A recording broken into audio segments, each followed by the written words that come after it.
Hi everyone, எப்படி இருக்கீங்க? நான் நல்லா இருக்கேன், நீங்களும் நல்லா இருப்பீங்க. இறைவார்த்தை. இயேசுவை பின்பற்றியவர்கள்.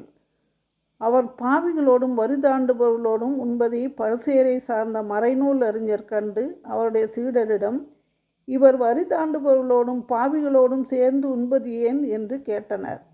இயேசு இதை கேட்டவுடன் அவர்களை நோக்கி, நோய் அற்றவர்க்கல்ல, நோயுற்றவருக்கே மருத்துவர் தேவை. நேர்மையாளர்களை அல்ல, பாவிகளையே அழைக்க வந்தேன் என்றார்.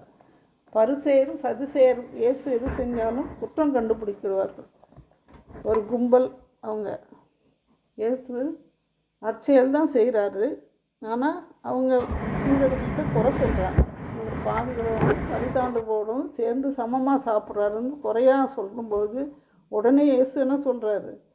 நான் பாவிகளை அழைக்க தான் வந்தேங்கிறாரு. நேர்மையாளர்களை பார்க்க அல்ல, பாவிகளை அழைக்க தான் வந்தேன். நோய் அற்றவர்களை அல்ல, நோய் உற்றவருக்கு மருத்துவம் தேவை, அதுக்காக தான் வந்தேங்கிறார்.